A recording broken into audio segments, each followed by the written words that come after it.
Andika teme uno musi kwa madaigi shiminota miro Andika teme ya leo nataka kufundisha dakika 20. Andika Ebeneza. Andika Ebeneza. Ebeneza. Ebeneza. Andika kusa Ebeneza. Andika tu Ebeneza. 1 Samuel 7:12. Samueli wa kwanza 7:12. I just need to explain these things. Ebeneza. Ebeneza. Maze Samuel. Ndipo Samueli yabiribuye vuga ngwibuye. akatoa jiwe, sema jiwe. Alishinga hagati y'imisipa n'isheni. Na kulisimamisha kati ya mizipa na sheni. Hagati charama na kinama. Sema kama charama na kinama. Hagati ya rohero na kiriri. Kati ya rohero na kiriri. Ajita Ebenezeri. Akaitwa Ebenezeri. Ati. Akisema. Iniyo siguro. Hii ni maana kugeza nubu. Hata sasa. Uhoraho. Bwana. Aratutabaye. Ametusaidia. Aya narinziko nashitse. Aya. Kwamba nimefika. Aya. Kugeza nubu. Hata sasa. Apana ejo. Apana kesho. Apana mwakukurikira. Kugeza ubunyene. Paka sasa. Uhoraho. Naso tutabara. Atusaidia. Listen. Umviriza. Aya. Ima mu Kiswahili isome Kiswahili. Nipatie kwa Kiswahili nisome Kiswahili. Hata sasa. Listen. Ndipo Samueli akatoa jiwe. Maze Samueli yabiribuye. Na kulisimamisha kati ya misipa na sheni. Alishinga hagati ya misipa na sheni. Akaliita jina lake Ebeneza. Ajiita Ebenezeri. Unashobora gufata ugashiriwe ukajita esteti. Unaweza kashika jiwe tu naliweka unalita estetic. Ariko iyi Ebeneza niyo twazanye uyu munsi. Lakini iyi Ebenezeri ndio tumeleta leo. Akisema ati hata sasa kugeza nubu Bwana Uhoraho ametusaidia. Aradutabaye. Jesus. Imamu Cyongereza no mu Gifaransa. Nipatie kwa Kiingereza na Kifaransa. Sintazidisha uyo mstari. Sinza kurenza uyo murongo. Giro mwicaranye nubu. Ambie mwemeketi pamoja hata sasa. Imani irantabaye. Bwana anatusaidia. Geukia mwingine. Mwambie hata sasa. Mungu anatuinua. Imani iradutabaye. Mungu anatuinua. Imani dushize hejuru. Mungu anatubariki. Imani iraduhezagiye. Now listen. Umviriza. Can I? Listen. Mwambie chenye ulikuwa unataka. Mubwire ico warushaka. Mwambie hata sasa. Mubwire gushika nubu. Bwana ananifungulia milango. Imani nyunguri imiryango. Hata sasa. Kugeza nubu. Bwana ananipatia zawadi. Imani mpaye kado. Ndabona mubivuga uko mengo mutabishaka but it's not me. Naona mnasema tafikiri hamtaki. Umuntu wese avuze amena. Mtu wote ambaye anasema amen. Ino trimestre ya kabiri. Ni trimestre y'ubutabazi ku buzima bwanyu. Ebeneza. Baada ku maisha yenu. Uratanguye trimestre ya Ebeneza. Ebeneza. Kila kilichoshindikana. Wafilistia walokuinukia. Tunaingia trimestre ya Ebeneza. Ebeneza. Datangaje muri no trimestre ya Ebeneza. Inahe yawe izobiri imwe. Nubu naonye ni Imana ya mayimodoka. Nubu naonye ni Imana ya mayurugo. Nubu naonye ni Imana ya mayinyungu. Nubu naonye ni Imana ya mayefiza. My Jesus. Sit down. Something is happening. Giro wicaranye Ebeneza. Listen this. I'm about to finish. Nibwo butumwa bwa mbere bugufi nigishije uyu munsi. Kuko ubu ugomba ubeho ubuzima bwiza mu izina rya Yesu Kristo. Ukwezi kwa gatatu. Ukwezi kwa kane. Ukwezi kwa gatanu. Imvugo yawe ni imwe yonyene.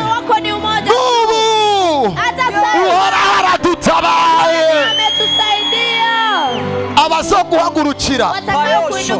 I see. Ndabona. Iyo uvuze ngo Uhoraho aragutabaye. Ukisema eti Bwana anatusaidia.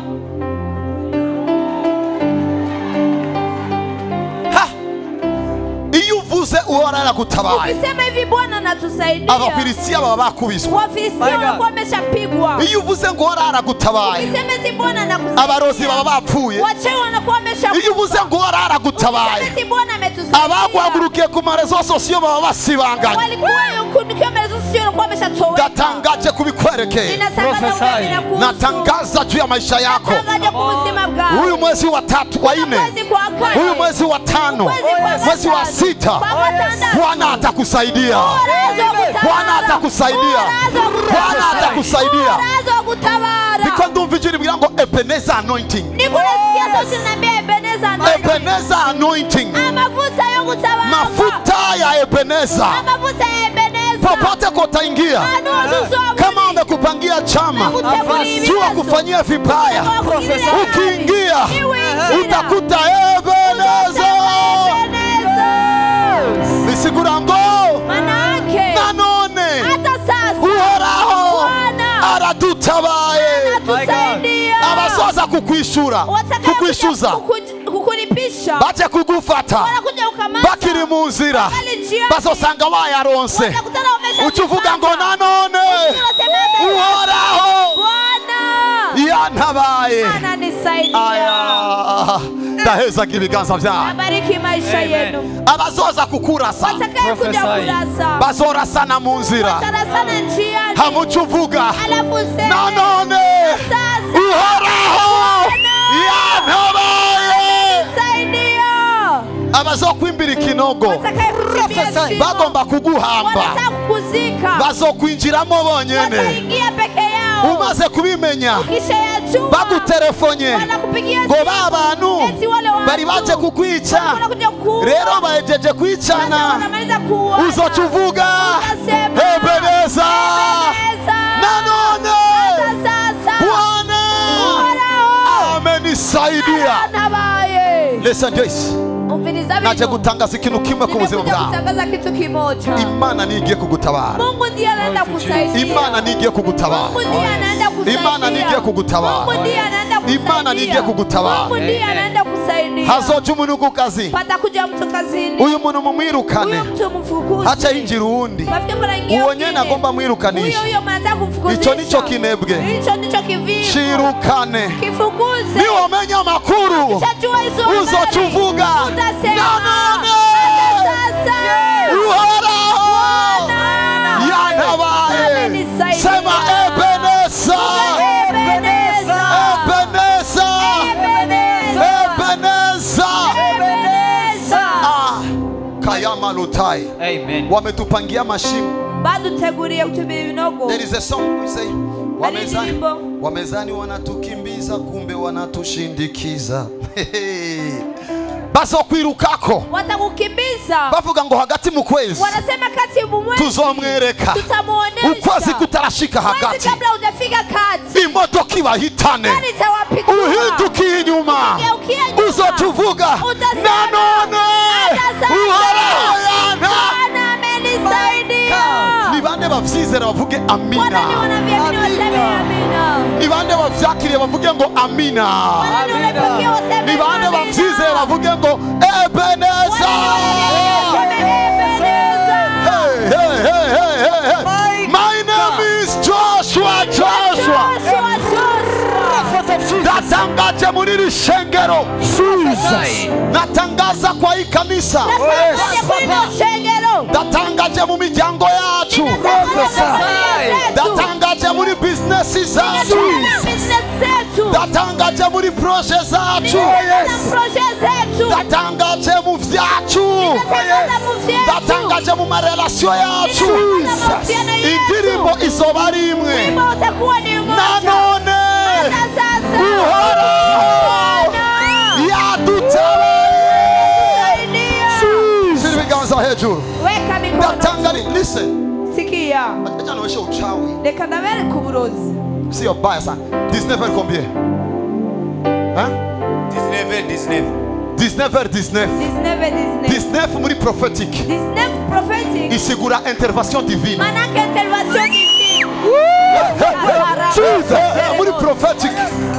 19 isigura intervention divine. 19 manake intervention divine. Ubu rero si wewe uzogwana. Hivi sasa sio wewe utajipigania. Utatembea tu. Uzoburi kunitambukira. Wanafanya reunion. Bakagira inama. Tumunyanganye kazi. Tumwaka kazi. Tuziwie promotion yake. Wakati wako nafanya reunion, Mungu anawakuta mu biro. Anawasambaza. Sasa unasikia habari, unasema na sasa Bwana ametusaidia. Lebra shatala. Listen this. Vuga mwizina jai. Vuga ngo nanone. Uhoraho aradutabaye. iyi niyo message Hii ndiyo message ya deuxième trimestre. ya deuxième trimestre. Muraya mezi atatu. Ndani ya miezi mitatu. Titre y'inahe yawe. Huyo ndio ushuhuda wako. Uhoraho yantabaye. Bwana amenisaidia. Uhoraho yantabaye. Bwana amenisaidia. Utagomba kuruha. Bila kuchoka. Chawandika Ebeneza. Ufikia unaandika Ebeneza. Ebeneza. Ebeneza. Ebeneza. Ebeneza. Uzoburi mu ndege. Utakuwa uko bose bacugumira. Wote wanatetemeka. Ukuboko kuifate. Mkono Ukiwabwira tekana. Uambie na none.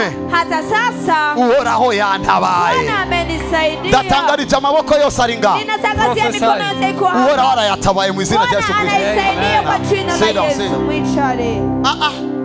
Hii niyo message ya mbere ngufi. Hii ndio message ya kwanza fupi. Sanua hejeje. Na Faransa mwenye na maliza. Ariko nasavye mu Gifaransa no mu Cyongereza. Lakini nimeomba kwa Kifaransa na Kiingereza. Kugira ngo nsindagire. Ili nishindilie. Queen. Deuxième trimestre. Deuxième trimestre. Mizigo yote inakuya. Baraka zako zinakufuata. Now, then Samuel took a stone. Samuel abiribuye. Set it up. Aishira hejuru. Akaiweka juu. Between Mizpah and Shen. Hagati ya Mizpah na and said, aravuga ngo has helped us all the way. Uhoraho Bwana yaje kudufasha turi mu nzira, amekuja kutusaidia njiani. Ndakubwiye ngo uzohaguruka wenyene. Nakwambia utasimama peke yako. Utazahugiye. Haujui mahali Uhoraho achagusanga mu nzira. Bwana kukute njiani. Agutumbereze aho ibintu agutumbereze aho ibintu bigiye gupasa mu izina rya Yesu Kristo. Mahali vitu vinaenda kupita kwa jina la Yesu. Hano the helped us. Twari mu ibarabara. Tulikuwa barabarani. Akatukuta njiani. Adusanga mu ibarabara. Twari mu ntambara. Tulikuwa katika vita. Bigomba bitunanire. Ninataka kutushinda. Araza kutugwanira. Akaja kutupigania. Ndabonye abaguhagurukiye. Ninaona waliokuinukia. Badasubira kugwana na wewe. Haongezi tena kupigana na wewe. Bagiye kugwana n'Imana yaguhagurukije. Kuja kupigana na Mungu aliyekuinua. Samuel prit une pierre. Samuel afatibuye. Qu'il plaça entre Mizpah et Shen. Hagati ya Mizpah na Shen. Et il appela Ebenezer en disant, achaita Ebenezer mkuvuga ngo, jusqu'ici. Gushikaha. Jusqu'ici. Gushikaha. Jusqu'ici. Gushikaha. L'Éternel nous a secourus. Uhoraho yadutabaye. Now,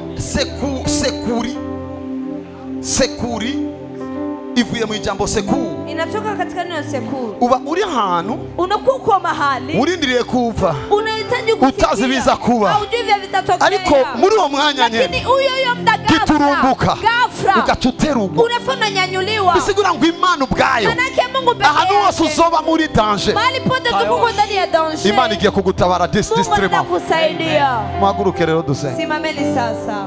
Vuga ngo hallelujah. Sema hallelujah.